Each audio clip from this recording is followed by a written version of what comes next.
You've probably seen their ads. The Truth Initiative is America's largest nonprofit public health organization committed to making tobacco use and nicotine addiction a thing of the past. Experts credit it for helping significantly reduce teen cigarette use in the last 20 years. What we've also seen since Juul ignited this is that these products have become more and more addictive. What Juul did is introduced an innovation using these nicotine salts, which make the nicotine much easier to inhale. Our guest is Robin Koval, Truth's president, a nonprofit that now is facing new challenges because of vaping and the tobacco industry's evolving tactics. And this is Conversations on Healthcare.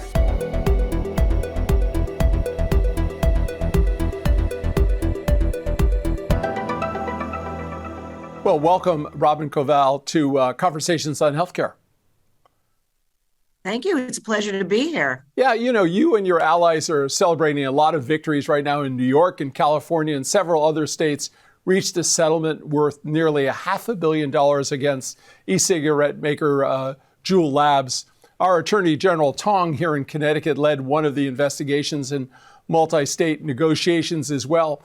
The states had accused the company of illegal advertising and marketing of teens. Maybe you could tell our listeners what exactly the company was doing. Well, in this case, as well as in a number of cases that have been settled before, what we know through multiple investigations is that Juul targeted young people through their advertising, had many social media influencers working for them, young people. They hosted parties in cities all around the country that invited young, kind of cool people to come to the party to make Juul popular with young people. You can look at all their ads that they ran during that time with sort of young, energetic people, recruiting young people to this product.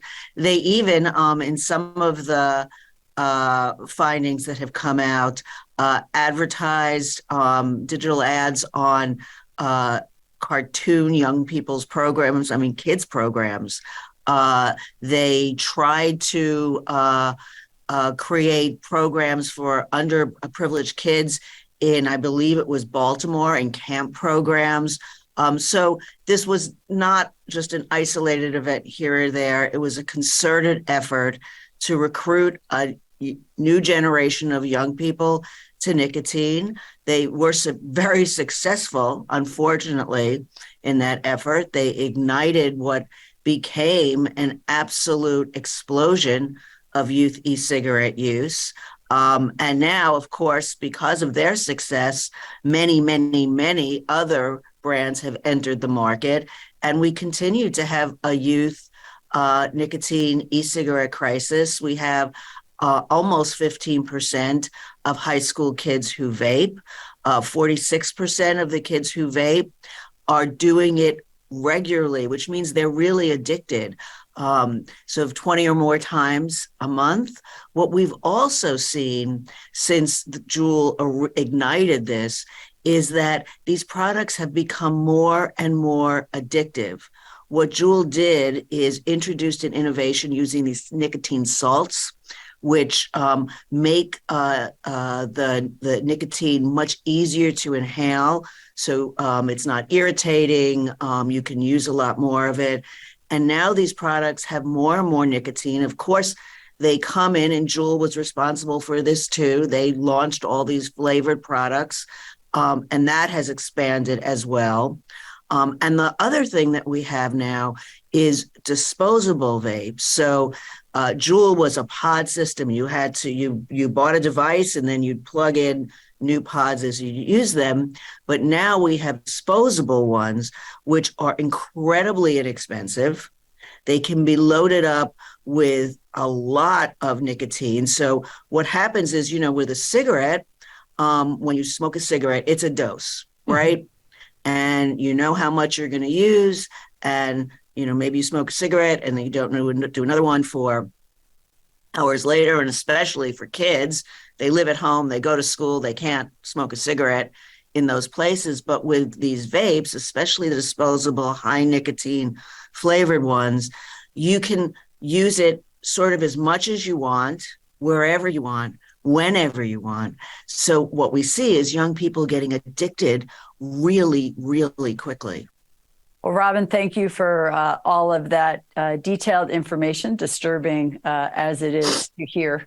But you and the Truth Initiative are very familiar with the kinds of legal settlements that Mark was referencing as they initially funded your work. And I'd like you to comment on what can and should states do with these e-cigarette funds that they will have to help make a big impact on young people, certainly to try and keep them from starting and also to help people stop. We have a lot of instances in the past of the settlement money going to things that really were not related to public health or to the issue of concern. So what can the states do? What should they do?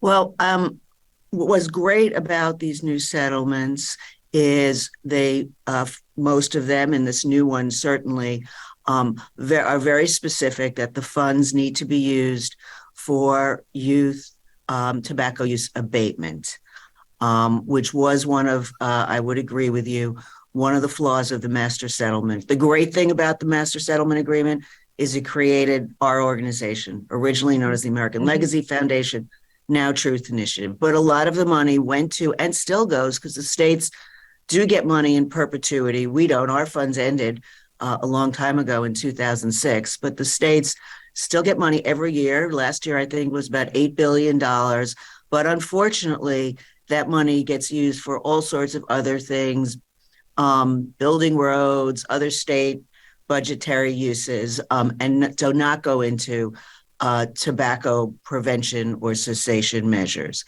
So the great thing about this settlement is they are specified for that. And there are a few things, and I know this based on the work that we do and what we know is effective. Youth public education programs like the Truth Campaign have been proven effective in preventing young people from starting to vape. Our most recent evaluation shows that our campaign is preventing millions of young people from starting to vape, as well as helping them to make the decision to quit. So public education programs like the Truth Campaign are very important. Also, as I said, we have a lot of young people, 15% of high school students who are vaping. They want to quit. We know that 60% of them want to quit. They don't realize what they're getting into. They don't realize how quickly they will become addicted, and they don't like it. So we have a program, for example, called This Is Quitting, which is a text-based program. Kids do it on their phone, which is, of course, where they live. It's for teenagers and young adults. And, we segment you based on how old you are when you come into the program. Since that program was launched, over 560,000 young people have enrolled. And by the way, the rate is not slowing down. We have a lot of young people who want to quit. So this money should be used to help those people as well. And finally, to get down into the community level, right? School curriculums work. We have a curriculum called Vaping Know the Truth that's in over 6,000 schools. 600,000 kids have been through it. And we know from research evaluating the program that pre-post being part of this, using this curriculum, which is digital also, that young people's knowledge and attitudes about vaping are shifted. And also their understanding of where to go to get help. For instance, This Is Quitting if they need it. So I think those are the three most important things that need to be done with this money. And I have a lot of confidence that the states will do it. For instance, we already work with New York State, and I think we're about to work with Connecticut on vaping, on This Is Quitting. So the states know what they need to do, and now they have hard-won funds to do that. Well, I think it needs to be said one more time that your own research shows that when young people 15 to 24-year-old are aware of your campaign, it lowers the likelihood that they'll vape. I'm wondering if you could just take us through some of the campaign tools that you use.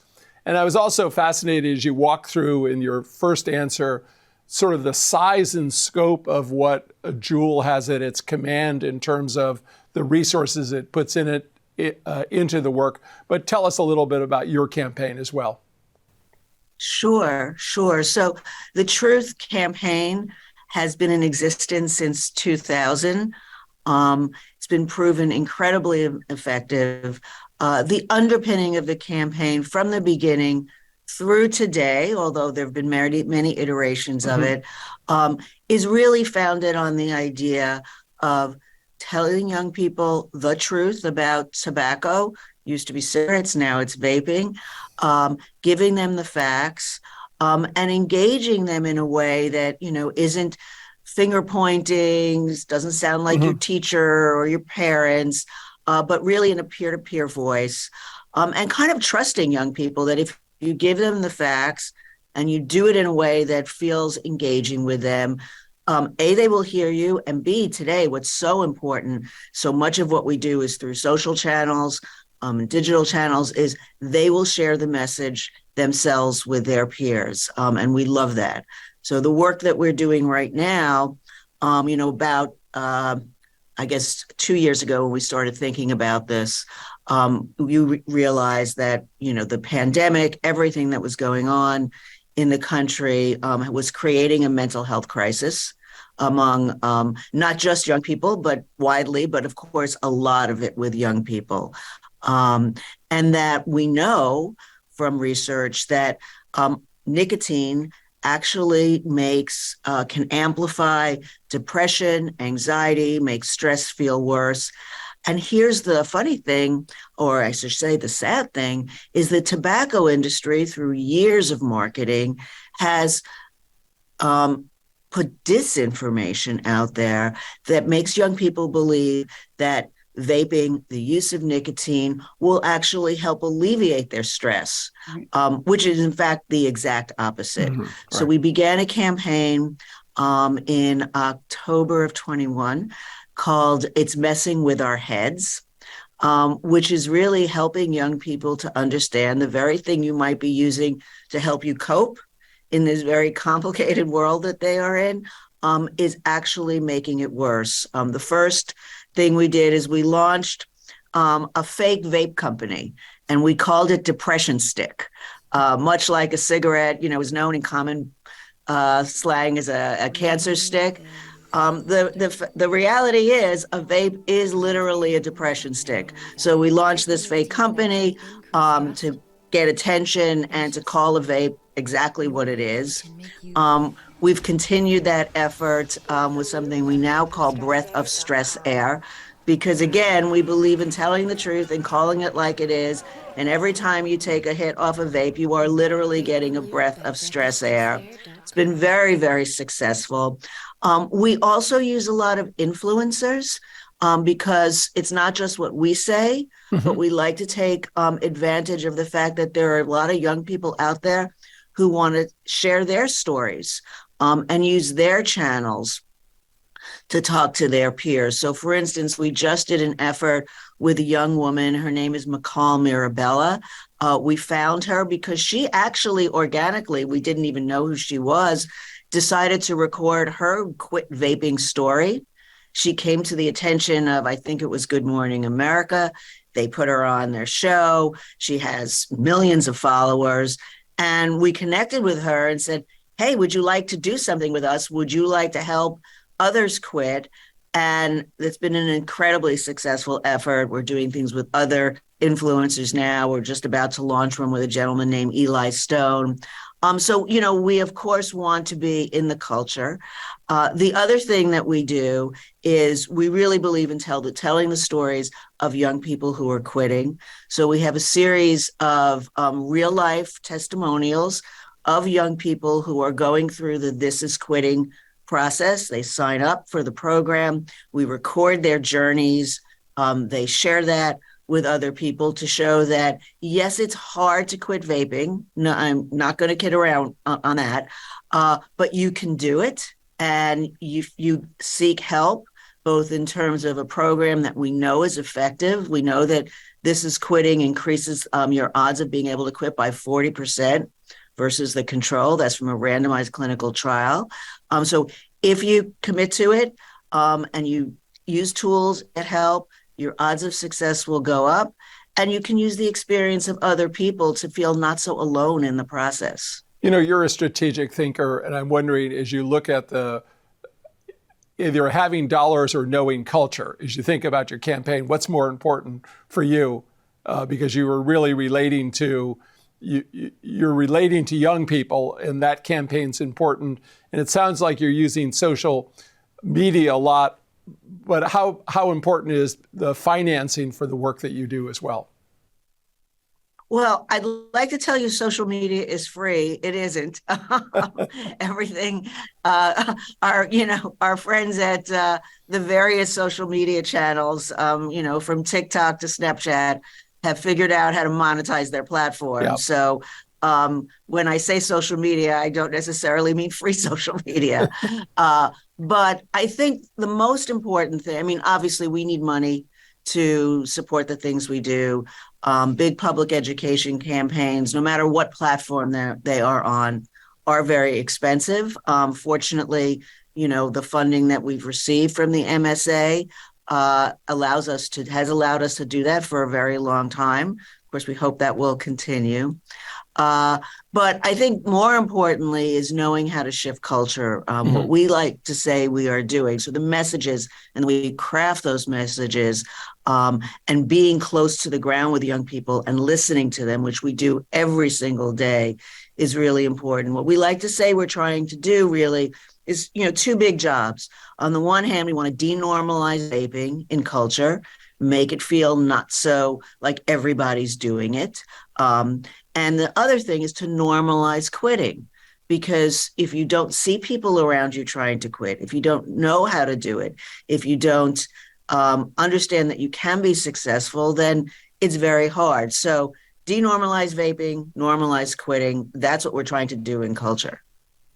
Great. Well, it's incredible the way you've engaged young people. I have to say, I'm really curious whether you've mobilized them to go to Washington and testify before Congress, and maybe you could tell us about that in a minute too. But first, I wanted to ask you about your new report that showed that tobacco imagery continues to influence youth vaping initiation through the on-screen entertainment that our young people find the most popular. How are you working to combat this problem? Do you have any new tools or legislative tools at your disposal? Tell us about that. But also love to hear whether your young people have testified before Congress. I will get to that. Okay. So we have for 5 years now, we've just published our 5th report, taken on this issue of tobacco imagery on screens. At one point, it was all about tobacco in the movies, because in the olden days of network television, there was a prohibition of, the networks respected it, of not showing smoking on TV. In the age of streaming, obviously, all that has changed. So we have been publishing a report for 5 years. We call it While You Were Streaming. We do a new edition every year that really brings to light, and what has become very pervasive when you think about the explosion of streaming media and all the platforms that are available now, the portrayal of tobacco imagery in the many, many programs, across Netflix and Hulu and Amazon, and we go on and talk about all the platforms that are available to young people. And it's very, very important. And we want the creative community to understand this and to understand that they play a role. In peer-reviewed research, we know that on-screen exposure to tobacco imagery makes young people 3 times more likely to start vaping. It makes sense. If the people you admire, if the shows that make you laugh or make you cry or that you're talking about continuously normalize the use of tobacco, it's going to look normal to you, even if way fewer people in the culture are actually doing it. It's pretty pervasive. For instance, in this year's report, we found that 60% of the 15 top shows that young people were watching across multiple platforms contain tobacco imagery. We also see it when you look at the movies. 7 of this year's 10 nominated for Best Picture award shows had smoking imagery in them. There was one that was even PG rated, if you can believe that.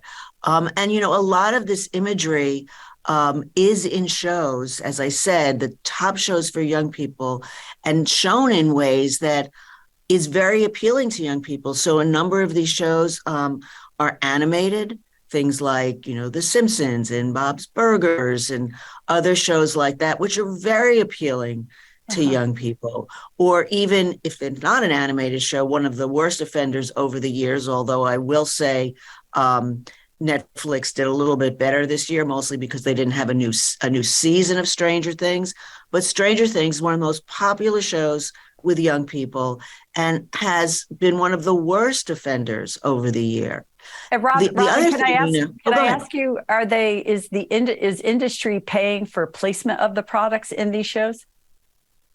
We don't know. We have no knowledge of that, so I don't want to insinuate that they are.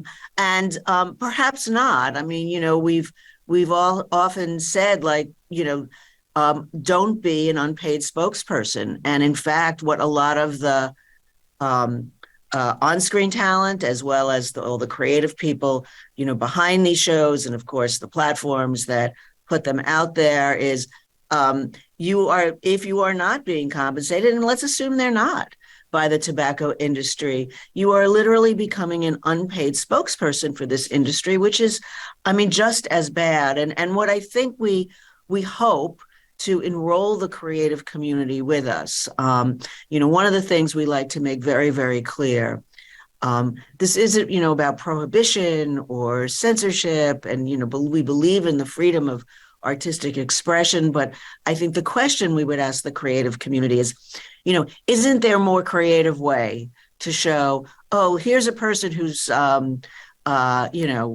thinking really hard. So we show them, smoking a cigarette, or here's a person we want to show that they're a little rebellious. So we show them vaping. There are many more creative ways to do that. And we hope that if the creative community understands that these images, they are literally the people who are creating culture. If they understand that these images have power, and we think they know that they do, that they, have an opportunity to help prevent another generation of young people from spending a life addicted to nicotine. Robin, we talked so far a lot about advertising. Your background is in that industry. In fact, the American Marketing Association named Truth as the most effective brand of the year. Congratulations. But we have a lot of challenges in public health. I don't want to take you out of your lane, but I need to get your thoughts about how well places like the CDC did in addressing the issues around COVID. You obviously were in the same world that all of us were, and you have that unique perspective in terms of marketing. How can they improve their messaging at this time, which is so critical, particularly given the misinformation that's out there in the public health arena? Well, that is a little out of my lane, but, I will say, as it pertains to, what the CDC is doing in the tobacco space and the FDA too, there's some, good things and some areas where we need help. CDC runs a pretty effective effort called Tips for Former Smokers that is all about helping adults to quit smoking. And, through the years, they have helped a lot of adult smokers find their ways to quitting. But that's an effort that is always at risk of being defunded. And so, I think it is important. We know that public education works. We know it works for young people. We know it works for adults. And perhaps I would say, thinking about, your question about just public health issues in general, it is important to tell that story compellingly to the public so that they have the facts. Certainly in tobacco, we're going up against an industry that spends billions a year.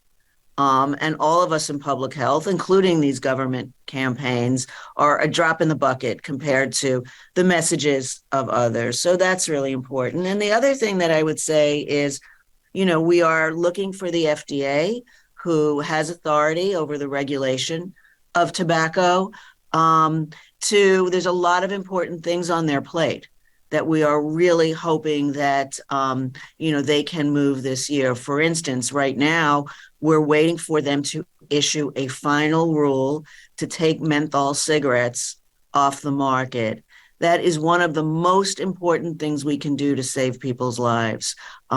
We know that menthol cigarettes make it easier to start smoking, easier to, get the bad stuff down. We know that menthol is, in this country, a social justice issue. 9 out of 10 Black people who smoke menthols. That's not an accident. It's because the tobacco industry aggressively has marketed that community over decades. So that's something we really need the FDA to do. They have promised to get a rule out this year. We, want to hold their feet to the fire for that. Another thing, we're really, really pressuring FDA, along with all of our partners in this space, to do is we need to get rid of all of these flavors, not just menthol in cigarettes. We need to get rid of all of these flavors in vape products. There's no strong evidence that flavored vapes help adults to quit. On the other hand, we know that 80% of kids who vape flavors. And it's not just menthol, of course. It's flavors like, Candy Crush and Rainbow Ice. And a lot of these flavors don't even sound like flavors. So they're these concept flavors. So yes, a flavor like Rainbow Breeze. It's a way of getting around rules of calling something menthol or mint or things that the FDA might not allow, but signaling, hey, this has a good taste and it's cooling too. So there's a lot of things we're looking for FDA to do to speed along the PMTA process, which is the process. It's supposed to be a pre-market approval process. So every e-cigarette on the market is supposed to go through a pre-market approval process before they can put their product on the shelves, because of a lot of complications, which we don't have time to talk about today. That has not been the case. The number one product on the market right now, Vuse Alto, which is a product from RJ Reynolds, is illegally on the market. It has over, I believe, a 30% market share because it has not received FDA pre-market approval yet. So yes, we have a lot of confidence in the FDA. They have a great new leader in the Tobacco Center named Brian King. We think he's on the right path, but he has a big job ahead of him. Well, that's great. Thank you, Robin Koval, for your many years of service and your leadership on these important public health fronts. And thanks to our audience for joining us as well. There are more online about conversations on healthcare, including a way to sign up for our email updates. Our address is chcradio.com. Robin, thank you again for joining us today. That was spectacular. Yeah. Thank you so much. Thank you.